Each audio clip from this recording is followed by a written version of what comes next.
जय हिंद मित्रांनो, आज आपण या व्हिडिओमध्ये अमरावती ग्रामीण पोलीस भरती जे की 20 जुलै 2024ला झाली होती ते पेपर एक्सप्लेन करणार आहोत. तर पहिला प्रश्न काय आहे? सार्वजनिक कायदा व सुव्यवस्था हा विषय भारतीय राज्यघटनेतील कोणत्या सूचीमध्ये समाविष्ट आहे? तर भारतीय राज्यघटनेमध्ये 3 सूची आहे: केंद्र सूची, राज्य सूची आणि समर्थ सूची. तर सार्वजनिक कायदा आणि सुव्यवस्था हे विषय राज्य सूचीमध्ये समाविष्ट करण्यात आला आहे. कोणत्या सूचीमध्ये? राज्य सूचीमध्ये. तर आपलं उत्तर येणार ब. पुढचा प्रश्न आहे, जयंत कुमार भाटिया आयोग 2022 साली पुढीलपैकी कोणत्या विषयावर गठीत करण्यात आला? तर जयंत कुमार भाटिया, बाटिया म्हणत आहे, जयंत कुमार भाटिया आयोग 2022 कोणत्या विषयावर गठीत करण्यात आला होता? तर ओबीसीसाठी म्हणजे इतर मागासवर्गीय आरक्षण, म्हणजे आपलं उत्तर अ येणार. ओबीसीसाठी जयंत कुमार भाटिया आयोग 2022चा होता. तर इतर मागासवर्गीय आरक्षणासाठी हे गठीत करण्यात आले होते. पुढचा प्रश्न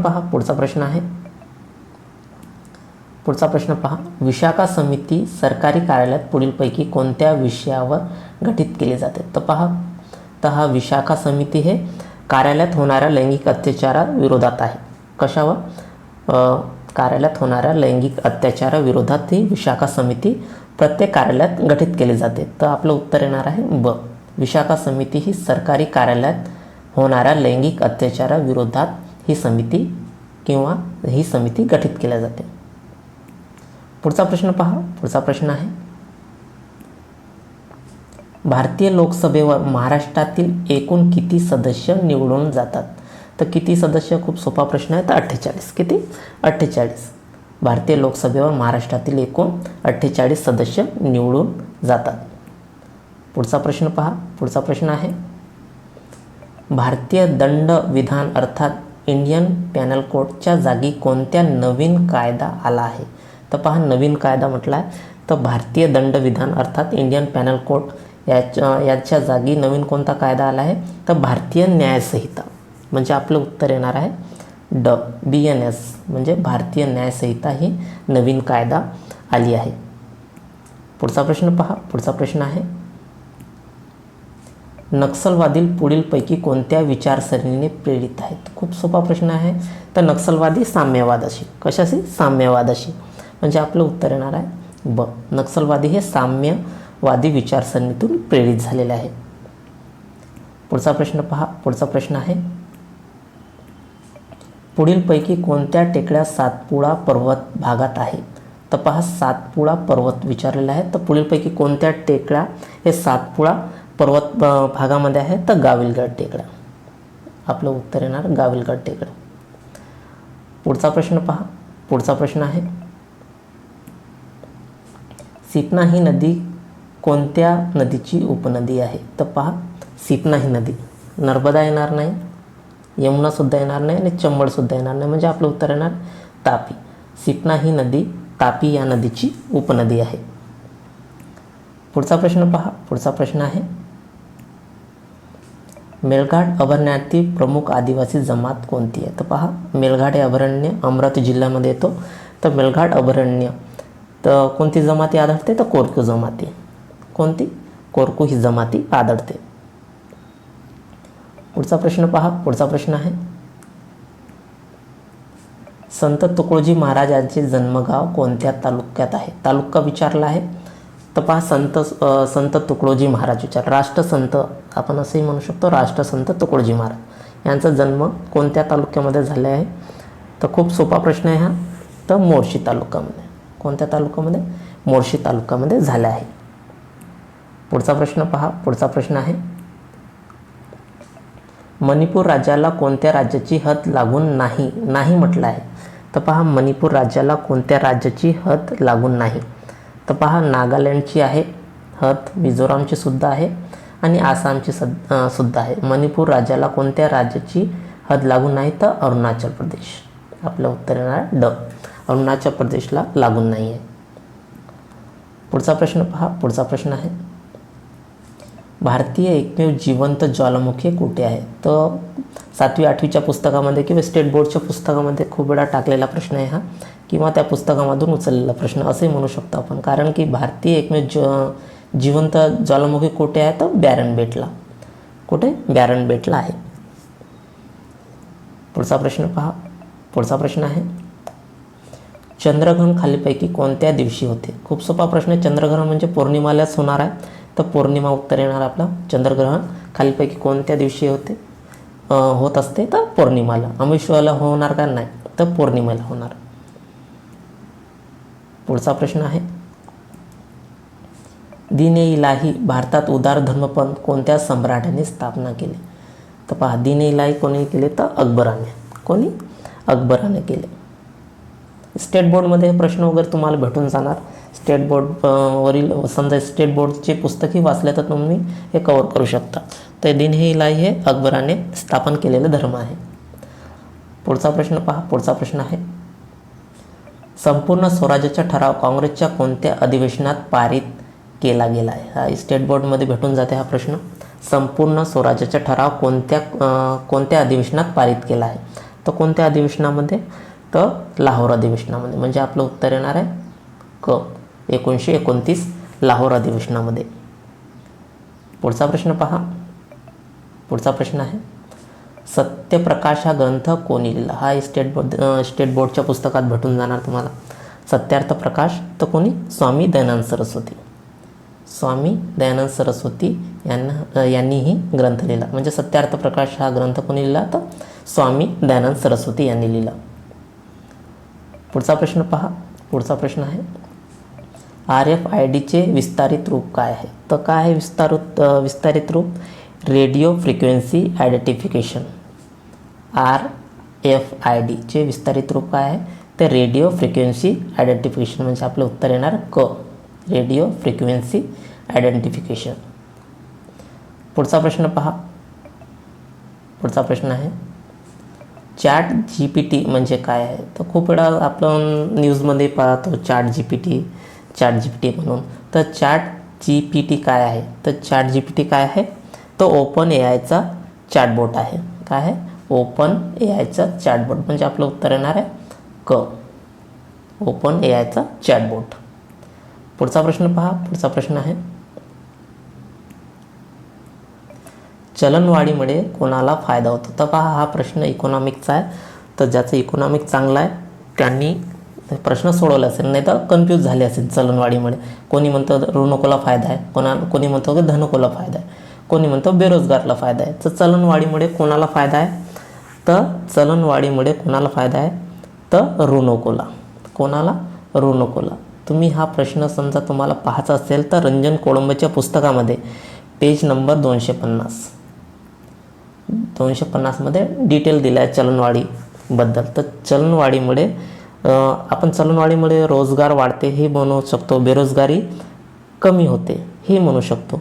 तर चलनवाढीमुळे कोणाला फायदा होतो? तर ऋणकोला. धनकोला होत नाही, तर ऋणकोला फायदा होतो. त्यामध्ये डिटेल दिलं आहे, तुम्ही वाचू शकता रंजन कोळंबच्या पुस्तकामध्ये पेज नंबर 250 मध्ये. पुढचा प्रश्न पहा. हाही प्रश्न तुम्हाला रंजन कोळंबच्या याच्यात डिटेल भेटून जाणार. रेपो रेट म्हणजे ज्या व्याजदराने ब्रॅकेट, इथं ब्रॅकेट समजा समोर ब्रॅकेट दिलं आहे. रेपो रेट म्हणजे काय आहे? तर ज्या व्याजदराने. काय आहे रेपो रेट म्हणजे? RBI व्यापारी बँकांना कर्ज देतो. म्हणजे रेपो रेट म्हणजे ज्या व्याजदराने RBI व्यापारी बँकांना कर्ज देतो त्याला आपण रेपो रेट असे म्हणतो. तर आपलं उत्तर येणार अ. रंजन कोळंबच्या पुस्तकामध्ये डिटेल दिला आहे, तुम्ही तिथून जाऊन वाचू शकता. RBI व्यापारी बँकांना कर्ज देतो. पुढचा प्रश्न पहा. पुढचा प्रश्न आहे, अर्थव्यवस्थेतील तृतीय क्षेत्र कशा समावेश आहे? तर प्रथम क्षेत्रामध्ये शेती वगैरे येतात, द्वितीय खाणकाम वगैरे. तर तृतीय क्षेत्रामध्ये काय म्हणू शकतो आपण? बँकिंग क्षेत्र. तृतीय क्षेत्रामध्ये बँकिंग क्षेत्राचा समावेश केला जातो. पुढचा प्रश्न पहा. पुढचा प्रश्न आहे, 2023 साली अर्जुन पुरस्कार खालीलपैकी कोणत्या पॅरा तिरंदाजाला मिळाला? तर कोणाला मिळाला? तर शीतल देवीला. कोणाला? शीतल देवीला मिळाला. पहा, जुने 2024 2024चा एक्झाम आणि 23चे 22चे असे विचारतात क्वेश्चन वगैरे. तर तुम्ही मागचेही काही पाठ करून ठेवा. तर पहा, सागर सेतू पोर्टल कोणत्या मंत्रालयाशी सुरू केलं आहे? तर पहा, सागर सेतू पोर्टल कोणत्या केंद्रीय मंत्रालयाने सुरू केलं आहे? तर कोणत्या केंद्रीय मंत्रालयाने? बंदरे शिपिंग अँड जल मंत्रालय, म्हणजे आपलं उत्तर येणार ब. बंदरे शिपिंग अँड जल मंत्रालयाने सुरू केलं आहे. पुढचा प्रश्न पहा. पुढचा प्रश्न पहा. नुकतेच संरक्षणाचे बाबतीत चर्चित असलेला उपक्रम हे काय आहे? तर पहा, नुकतेच संरक्षणाचे बाबतीत चर्चित असलेला उपक्रम काय आहे? तर उपक्रम हे रायफल आहे. काय आहे? रायफल आहे. उपक्रम हे रायफल आहे. पुढचा प्रश्न पहा. पुढचा प्रश्न आहे, अयोध्या हे शहर कोणत्या नदीकाठी वसले आहे? तर पहा, नदीकाठी असलेले शहरे सुद्धा पाठ करून ठेवा. तर अयोध्या हे शहर, कारण की अयोध्येमध्ये आता सध्या राम मंदिर निर्माण झालं आहे, तर हा प्रश्न चर्चेचा विषय आहे. तर अयोध्या हे शहर कोणत्या नदीकाठी वसले आहे? तर कोणत्या नदीकाठी? तर शरयू या नदीकाठी वसले आहे. पुढचा प्रश्न पहा. पुढचा प्रश्न मराठीचा प्रश्न आहे. तर पहा, 26 नंबरचा प्रश्न, आवाजाच्या किंवा ध्वनीच्या वर्णाच्या प्रत्येक पूर्ण उच्चारित खुणेला काय म्हणतात? तुम्ही समजा बाळासाहेब शिंदेचं पुस्तकही चांगलं वाचलं तर तुम्ही अर्ध्याहून जास्त मराठी कव्हर करू शकता. तर पहा, आवाजाच्या किंवा ध्वनीच्या प्रत्येक खुणेला काय म्हणतात? तर अक्षर म्हणतात. काय म्हणतात? अक्षर असे म्हणतात. पुढचा प्रश्न पहा. पुढचा प्रश्न आहे 27 नंबरचा प्रश्न, मृदू स्पर्श व्यंजने ओळखा. तर स्पर्श व्यंजन किती आहे? तर स्पर्श व्यंजन आहे 25. किती आहे? 25. तर मृदू विचारलं. तर मृदूमध्ये पहा, स्टार्टिंगमध्ये क ख ची लाईन जी आहे ते कठोरमध्ये येतात, आणि जे ग घ ज झ ड ढ द ध ची लाईन हे मृदू व्यंजनामध्ये येतात. तर पहा, यामध्ये ड ढ म्हणजे आपलं उत्तर आहे अ. ढ हे मृदू स्पर्श व्यंजन आहे. तर एकूण स्पर्श व्यंजने 25 आहे. तर आपलं उत्तर येणार अ. पुढचा प्रश्न पहा. पुढचा प्रश्न आहे, कृष्णाष्टमी या शब्दात एकूण किती स्वर आहेत? तर पहा, जसं तसं हे बाळासाहेब शिंदेच्या पुस्तकातून उचललेला प्रश्न आहे. तर पहा, कृष्णाष्टमी या शब्दाची एकूण किती स्वर आहे म्हणतात. तर पहा, कृष्णाष्टमीमध्ये किती स्वर आहेत? तर एकूण 4 स्वर आहेत. तर कशा प्रकारे आपण करू शकतो फोड? तर पहा, हे क प्लस रो हे क्रू झालं, प्लस श प्लस न हे कृष्णा झालं, म्हणजे कृष्णाला आ म्हणजे आ. आता समोर घेऊ, समोर प्लस केला श आणि प्लस ट हे झालं कृष्ण, आणि हे झालं अ प्लस म प्लस ई हे झालं कृष्णाष्टमी. तर पहा, इथं रू आहे, रू म्हणतात ऋषीचा रू, आ आहे, अ आहे आणि ई आहे. एकूण किती आहे स्वर? 4 स्वर आहे. तसं फोड करू शकतो तुम्ही, बाळासाहेब शिंदेच्या पुस्तकामध्ये पाहू शकता हा क्वेश्चन. पुढचा प्रश्न पहा. पुढचा प्रश्न आहे, विद्यार्थी यातील संधी ओळखा. हा प्रश्न जसं तसं उचललेला आहे. विद्यार्थी, तर विद्यार्थी काय म्हणू शकतो आपण? विद्यार्थीला आपण दीर्घादेश म्हणू शकतो आपण. कोणत्या संधीचा प्रकार आहे? विद्यार्थी. यातील संधी पहा, 2 सजातीय स्वर लागोपाठ आले, म्हणजे इथं आ आहे असं म्हणू शकतो आपण, आ प्लस इथं अ आहे, म्हणजे 2 सजातीय स्वर लागोपाठ आल्यास या दोन्हीबद्दल त्याच जातीतील एकच दीर्घ स्वर येतो, त्याला आपण दीर्घोद्देश संधी असे म्हणतो. तर इथं पहा, इथं आ आला आहे आणि इथं अ आला आहे, म्हणजे हे झालं आ. 2 सजातीय स्वर लागोपाठ आला आहे, तर म्हणजे हे दीर्घादेश संधी आपण असे म्हणू शकतो. तर आपलं उत्तर येणार क. पुढचा प्रश्न पहा. पुढचा प्रश्न सुद्धा जसं तसं उचललेला प्रश्न आहे. स्वानंद या शब्दाची विग्रह ओळखा. तर पहा, स्वानंद इथं पहा, हे शब्द हे संस्कृतमधून आलेले शब्द असतात. जे संस्कृतमधून आलेले शब्द असतात त्याला आपण डायरेक्ट असं सुआनंद असंही म्हणू शकतो. म्हणजे आपलं उत्तर येणार ड. म्हणजे पहा, इथं आहे स्वानंद म्हणजे उ प्लस आ, हे झालं व आणि आ, वा, या प्रकारे. तर स्वानंद या शब्दाचा विग्रह केल्यावर आपल्याला सु प्लस आनंद म्हणजे स्वानंद, आपलं उत्तर येणार ड. पुढचा प्रश्न पहा. पुढचा प्रश्न आहे, पुढीलपैकी कोणता शब्द विसर्ग संधीत तयार झालेला नाही? तर पहा, नाही विचारलेला आहे. तर पुढीलपैकी कोणता शब्द विसर्ग संधीत तयार झालेला नाही? तर पहा, यामध्ये मनोवृत्ती हा विसर्ग संधीमध्ये झालेला आहे, पुनर्जन्म हा सुद्धा विसर्ग संधी आहे, वयोमान हा सुद्धा विसर्ग संधी आहे. आपला दिक्पाल, दिक्पाल हे व्यंजन संधीचं उदाहरण आहे, दिक्पाल. तर आपलं उत्तर येणार आहे ड.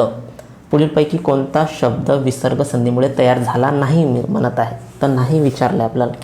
तर दिक्पाल हे विसर्ग संधीचे उदाहरण आहे. तर आपलं उत्तर येणार ड. पुढचा प्रश्न पहा. पुढचा प्रश्न आहे, भाववाचक नाव नसलेला शब्द ओळखा. भाववाचक नाव नसलेला म्हणत आहे. तर पहा, लोक इथंच कन्फ्यूज होतात, भाववाचक वाचून घेतात आणि भाववाचकला टिक मार्क करून देतात, पण इथं नसलेला म्हणत आहे. तर पहा, भाववाचक नाव नसलेला शब्द कोणता आहे? तर पहा, शांती हे भाववाचक नाव आहे, खंतसुद्धा भाववाचक नाम आहे, प्रेमसुद्धा भाववाचक आहे, भाव व्यक्त करते. फक्त इथं संत, संत हे भाववाचक नाव नाही आहे. पुढचा प्रश्न पहा. पुढचा प्रश्न आहे, हार हा शब्द जेव्हा अनुक्रमे पराभव व माळ या अर्थाने वापरल्यास त्याचे लिंग अनुक्रमे कोणते असेल? तर पहा, हार हा शब्द. तर पहा, हार हा शब्द आयोगाने स्त्रीलिंग आणि पुल्लिंग म्हणजे ब दिला आहे, स्त्रीलिंग आणि पुल्लिंग. पण बाळासाहेब शिंदेच्या पुस्तकामध्ये दोन्ही स्त्रीलिंग आहे. म्हणजे हार, जेव्हा हार आपण म्हणतो, पराभव, पराभव जेव्हा हार म्हणतो, तर त्या स्त्रीलिंग रूप असे म्हणतात आपण. म्हणजे बाळासाहेब शिंदेच्या पुस्तकामध्ये दिलं आहे, मी नाही म्हणत आहो, पुस्तकामध्ये म्हणत आहो. म्हणजे पराभवला आपण हार म्हणतो, तर स्त्रीलिंग रूप आहे, आणि माळसुद्धा हार म्हणतो, तर तेही स्त्रीलिंग रूप आहे. तर आपल्याला दोन्ही स्त्रीलिंग पाहिजे होतं, पण यामध्ये स्त्रीलिंग आणि पुल्लिंग दिलं आहे, म्हणून आपण इथं नपुंसकलिंग नाही होणार, म्हणजे हा कटला, ड बी कटला, आणि इथं पुल्लिंग आणि स्त्रीलिंग. तर आयोगाने स्त्रीलिंग आणि पुल्लिंग दिलं आहे. तर आणि पुस्तकामध्ये पाहिलं तर दोन्ही स्त्रीलिंग आहे. तर हा प्रश्न तुम्ही पाहून घ्या एक वेळा. पुढचा प्रश्न पाहूया आपण. पुढचा प्रश्न पहा, संप्रदान हा प्रमुख कारकार्थ असलेल्या नामाची विभक्ती ओळखा. तर पहा, संप्रदान, तर हा प्रथमामध्ये काय येते? करता येते. तर हा आपला कटला. इथं काय विचारला प्रश्न? संप्रदान हा प्रमुख कारकार्थ असलेला नामाची विभक्ती ओळखा म्हणत आहे. तर प्रथमामध्ये करता येतो, हा कटला. द्वितीयमध्ये कर्म येतो, हाही कटला. तृतीयमध्ये करण येतो, हाही कटला, म्हणजे आपला चतुर्थी. चतुर्थी विभक्तीमध्ये संप्रदान येतो. तर आपलं उत्तर येणार आहे ड. पुढचा प्रश्न पहा. पुढचा प्रश्न आहे, आजीने नातीला गोष्टी सांगितली या वाक्यातील अधोरेखित शब्दाची विभक्ती अनुक्रमे काय आहे? तर पहा, आजीने नातीला गोष्ट सांगितली. तर पहा, यामध्ये आपण काय आहे, तर हे गोष्ट हे प्रत्यक्ष कर्म आहे, गोष्ट हे प्रत्यक्ष कर्म आहे, आणि नाती हे अप्रत्यक्ष कर्म आहे. म्हणजे अप्रत्यक्षकडून प्रत्यक्ष कर्मावर होत आहे. म्हणजे असंही म्हणू शकतो, दान आणि धर्म, म्हणजे दान किंवा भेट, दान किंवा भेट देत आहे, तर ते काय होणार आहे? चतुर्थीमध्ये येणार आहे, चतुर्थी व प्रथमा. तर आपलं उत्तर येणार आहे चतुर्थी आणि प्रतिमा, म्हणजे ब येणार आहे. दान किंवा भेट देत आहे, म्हणजे आजीने नातीला गोष्ट सांगितली. तर आपलं उत्तर येणार आहे चतुर्थी आणि प्रथमा ब उत्तर. पुढचा प्रश्न पहा. पुढचा प्रश्न आहे, अयोग्य जोडी शोधा, नामाचे व त्याचे सामान्य ओळखा. तर पहा, किंमत, इथं किंमत बरोबर आहे, किमतीला फक्त इथं अनुस्वार दिला आहे, म्हणजे आपलं उत्तर येणार ड. अयोग्य म्हणत आहे, तिथं पहा, किमतीला हे बरोबर होतं, फक्त इथं अनुस्वार दिला आहे वर, हे अनुस्वार पाहिजे नव्हतं. तर आपलं उत्तर येणार आहे अ. पुढचा प्रश्न पहा. पुढचा प्रश्न आहे, ती चालाक मुलगी आहे, यातील सर्वनामाचा प्रकार ओळखा. तर पहा, ती म्हणजे हे दर्शक, ती, तो, ती असं म्हणतो त्याला आपण दर्शक सर्वनाम म्हणतात. काय म्हणतात? दर्शक सर्वनाम. तो, ती, ते, त्या हे दर्शक सर्वनामचे उदाहरण आहे. ती चालाक मुलगी आहे, म्हणजे मुलगी कशी आहे तर चालाक, तर दर्शवतो आपण, तर आपलं उत्तर येणार आहे दर्शक सर्वनाम. पुढचा प्रश्न पहा. पुढचा प्रश्न आहे, स्वतः जाऊन आलात हे बरे झाले, म्हणजे आपण दुसऱ्याबद्दल बोलतात. स्वतः तर प्रथममध्ये येतो, पण हे प्रथम येत नाही, म्हणजे स्वतः जाऊन आलात. आपल्या स्वतःबद्दल आलात नाही म्हणू शकत आपण. स्वतः जाऊन आलात म्हणजे आलात आपण दुसऱ्याला उद्देशून बोलत आहोत. तर इथं आपलं काय उत्तर येणार आहे, त्याच्यात द्वितीय पुरुषवाचक येणार आहे. काय? द्वितीय पुरुषवाचक. तर आपलं उत्तर येणार आहे ब, दुसऱ्याबद्दल आपण स्वतः लावत आहोत म्हणून. पुढचा प्रश्न पहा. पुढचा प्रश्न आहे, ती सुंदर खेळते. तर पहा इथं क्रिया दाखवत आहे, ती सुंदर खेळते. कशी खेळत आहे? ती सुंदर खेळत आहे, म्हणजे इथं क्रिया होत आहे, म्हणजे हे क्रियाविशेषण अवयव आहे. ती सुंदर खेळते या वाक्यात सुंदर या शब्दाची जात ओळखा. तर काय आहे? सुंदर या हे क्रिया देत आहे, म्हणजे क्रियाविशेषण अवयव. ती सुंदर खेळते. कशी खेळते? तर सुंदर खेळते. क्रिया होत आहे म्हणून क्रियाविशेषण अवयव आहे. पुढचा प्रश्न पहा. पुढचा प्रश्न आहे, हलवाच्या घरावर तुळशीपत्र या म्हणीचा अर्थ काय आहे? तर खूप सोपा प्रश्न आहे. तर पहा पुस्तकामध्ये परस्पर दुसऱ्याची वस्तू तिसऱ्याला देणे असे दिले आहे. परस्पर दुसऱ्याची वस्तू तिसऱ्याला दिली. यास फक्त स्वतः झळ लावू न देता परस्पर दुसऱ्याची वस्तू तिसऱ्याला देणे असे, म्हणजे समोरचं एक वाक्य ॲड केलं आहे. तर हा तुम्हाला कन्फ्यूज करू शकतो. तर आपलं उत्तर येणार आहे क, म्हणजे हलवाच्या घरावर तुळशीपत्र या म्हणीचा अर्थ काय आहे? तर स्वतः झळ लागू न देता परस्पर दुसऱ्याची वस्तू तिसऱ्याला देणे, म्हणजे आपलं उत्तर येणार आहे क. पुढचा प्रश्न पहा. पुढचा प्रश्न आहे, त्याने अभ्यास केला या वाक्याची चालू वर्तमान काळ रूपांतर करा. खूप सोपा प्रश्न आहे. चालू म्हणजे चालू वर्तमानमध्ये करायचा आहे, तर तो अभ्यास करत आहे. काय? त्याने अभ्यास केला म्हणजे त्याचं चालू वर्तमान काय करणार आहे तुम्ही? तो अभ्यास करत आहे, म्हणजे आपलं उत्तर येणार अ, तो अभ्यास करत आहे.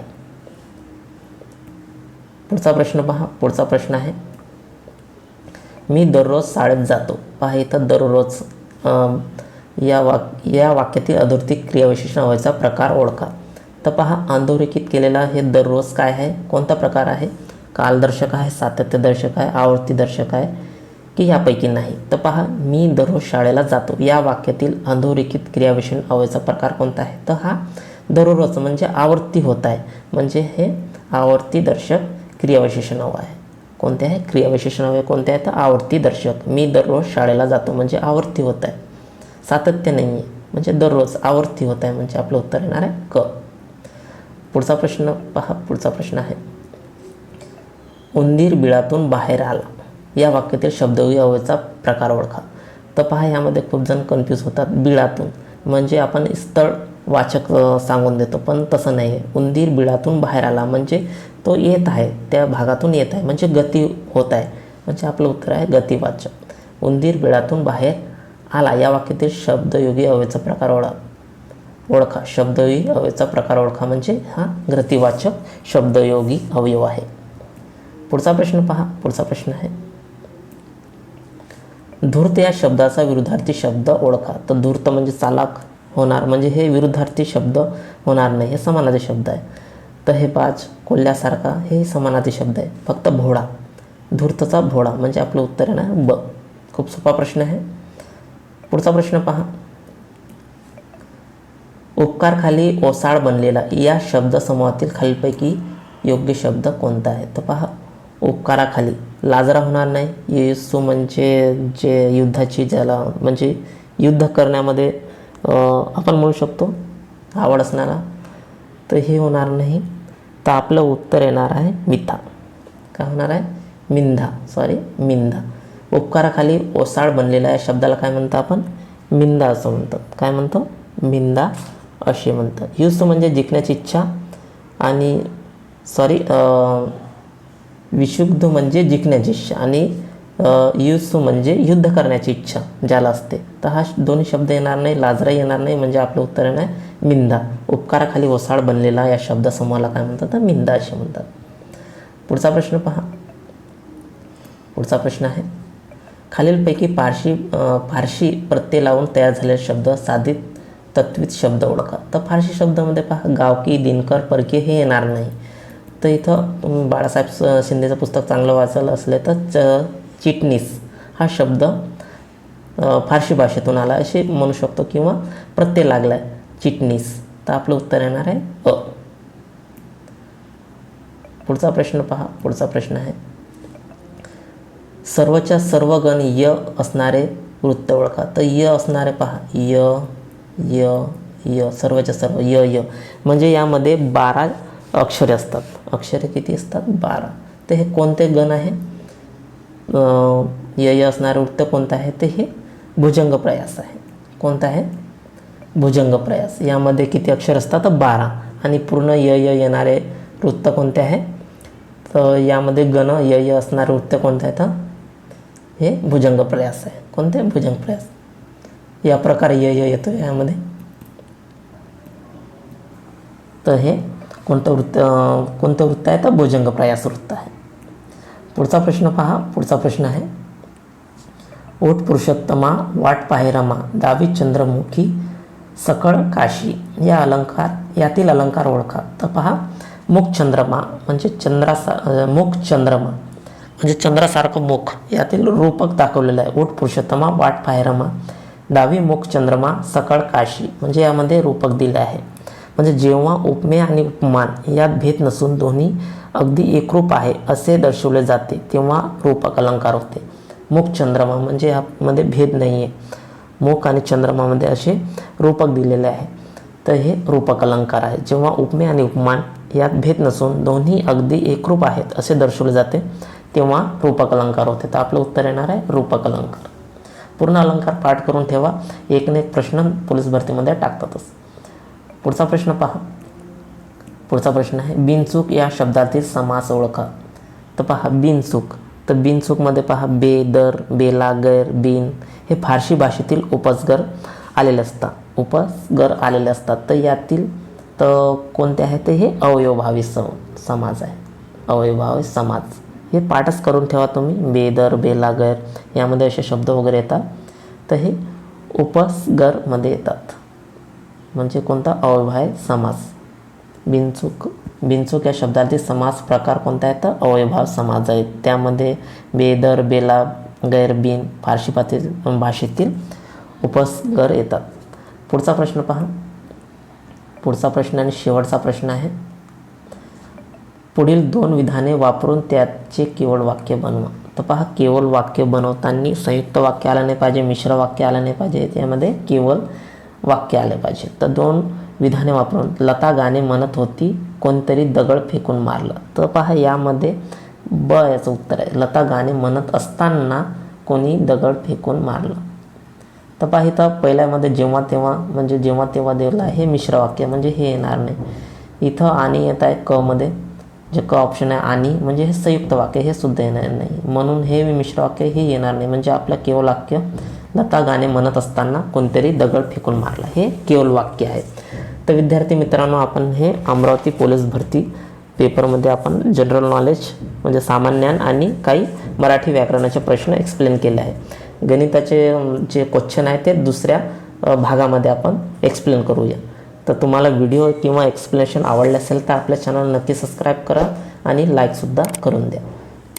जय महाराष्ट्र.